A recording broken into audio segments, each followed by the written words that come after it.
93:27. It was 1 a.m. Everyone else was asleep except for me. What was I doing? Laying on my couch watching late-night television. It's this time when all the interesting stuff is on TV. I was in the middle of watching a documentary on Russian spies, when it was intercepted by the EAS system. Close and lock all doors and windows, stay away from others in your home. Do not make a sound. The TV spoke its robotic words. The hell is this supposed to mean? I thought. If someone asks where you are, do not answer. The TV continued. Do not be afraid. Fear makes it worse. If the darkness around you seems to intensify, close your eyes and prepare for the worst. More updates will come shortly. The TV then started right where it left off, although now, I wasn't concerned about the documentary. I took a look out the window to see if any sort of danger was outside, but nothing. Just the beautiful stars and bright full moon in the nighttime sky. Looking around, it seemed as if nobody else was awake. Odd. I know for sure I've seen some people in my neighborhood up even later than I am, however tonight, my street seemed utterly silent. No. Unnaturally silent. The only thing I could hear was the TV, cars in the distance, and the sound of my own thoughts. Making sure the door and windows were locked, I returned to the couch and started channel surfing. Maybe some sort of cartoon will get my mind off of this, I said, scanning the TV for some sort of relaxing TV show to watch. A few seconds later, I settled with a channel that was playing very old Disney cartoons. Half an hour went by, and I decided to have another look out the window. This time, however, the sky was blank. No moon, no stars, just darkness. All of the streetlights have gone out as well. This time, the sound of cars had faded away too. Now, the only thing keeping me from plummeting into my head was the television. I wish I could turn on the light in here, but that would wake everyone up in a heartbeat, I thought. Going back to the couch, I took a look at my phone.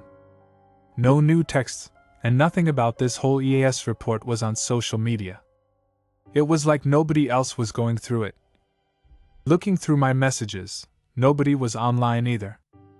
Even my best friend Liam, who usually stays up until 3 a.m. playing video games with his other friends, or at the bar getting absolutely wasted.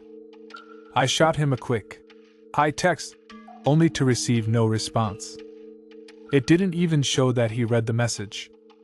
This was odd, I thought. He usually replies within seconds. A full 10 minutes go by, and still, no response. This wasn't like him. I was starting to get worried. Eventually, I tried to call him. It went directly to voicemail without even ringing. I was about to call him again, when another alert showed up on the TV. If you hear a knock on the door, do not answer it. Do not respond to anyone, no matter how familiar or human they may sound. WH. Do not look at the sky. The TV signal was beginning to go to shit. The pre-recorded message had one last thing to say, although I couldn't understand it over the immense static. The only thing I could make out was something about howling and covering my ears.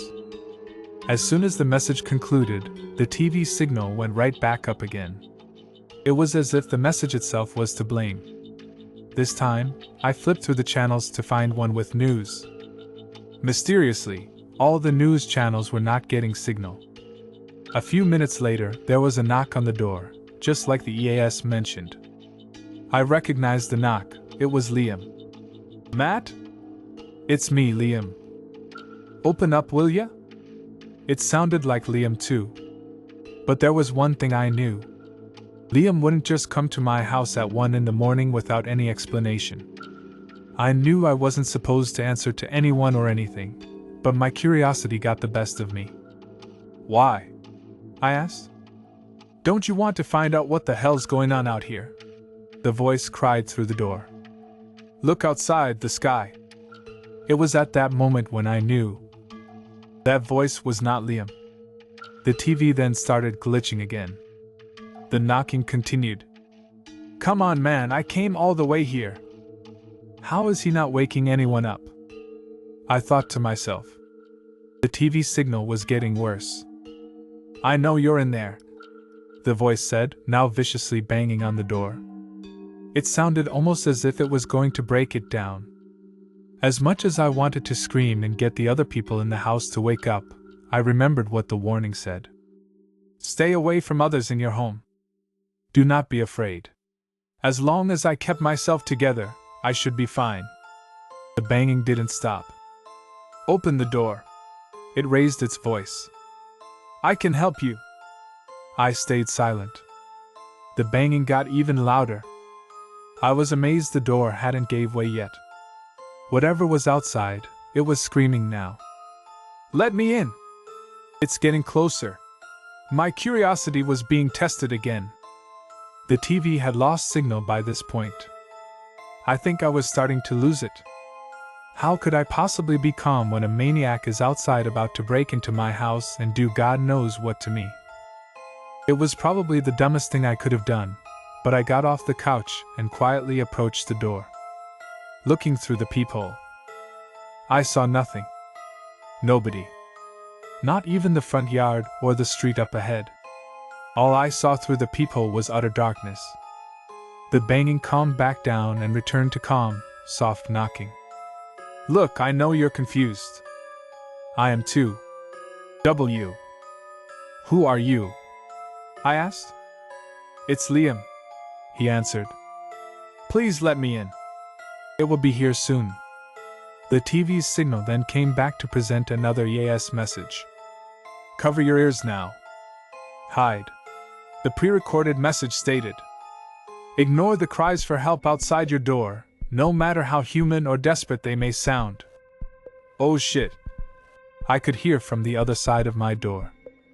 Keep your ears covered and stay in hiding until the lights come back on. The power to the TV and clock cut. I made my way to the bathroom, locked the door, and hid inside the tub. Just as I put my hands against my ears, I could make out loud, obnoxious howling in the far distance, and whatever was at my door, screaming in great fear, fiercely banging on the door, begging me to let him in. Whatever was outside was so damn convincing. It sounded so real. Almost exactly like Liam. I stayed in the tub for what seemed like hours. The TV in the living room had still not turned back on, leading me to believe the power was most likely still out. The only thing that was lighting up the room was the blinking light on one of the electric toothbrushes on the sink. I couldn't hear anything anymore. I was beginning to think this whole nightmare was over, or if it was another bad dream. The power had still not come back on, but the banging and screaming at the door had stopped. Uncovering my ears further confirmed that the only thing that was making noise was myself. I slowly got out of the tub and made my way into the living room. The clock on the TV table read 93:27. What the hell? I thought. 93:27? Since the clock was on, I assumed the power to the rest of the house came back as well. Grabbing the remote to the TV off the table, I pressed the power button, only to get no response. The screen didn't even flicker or pop like it usually would when it was turned on. It showed no signs of life. I took a look out the window, but all I could see was darkness. It was as if someone had hung a thick black blanket over it. Looking out the peephole of the door gave the same sight. Nothing but darkness. It was getting to the point where I could barely see what was in front of me, and I was starting to get extremely dizzy. Fascinatingly enough, I was able to find the couch to sit down. My head started to hurt. A lot. In fact, my whole body started to ache and burn. It felt like I was on fire, and I was starting to hyperventilate and panic. The clock still showed the same time. 93:27. There was the knock on the door again.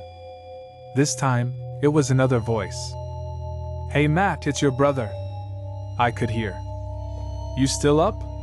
I was in so much pain that I couldn't even comprehend what kind of answer I should give. I ended up just letting out a loud groan. I got up off the couch and made my way towards the door. "You ignoring me again?" I heard. Looking through the peephole, again, I couldn't see anything. The headache was getting worse and worse. It was getting to the point where I was beginning to lose my balance. I was starting to feel drowsy too. "Hello?" He knocked once more. I couldn't hold my eyes open any longer. I dozed off. When I awoke, I was in a hospital bed. What happened?" "You suffered from CO2 poisoning. One of the valves leading to your fireplace failed," a doctor said. How about everyone else?" I asked. "I'm afraid you're the only one that survived," the doctor said. "Consider yourself lucky." The doctor left. Liam entered my room. "How you doing, bud?" "Feeling better?" he asked. "I guess," I replied. "I had the most bizarre dream of my life." "Oh, that?" he started, then looked me in the eye. "That wasn't a dream,"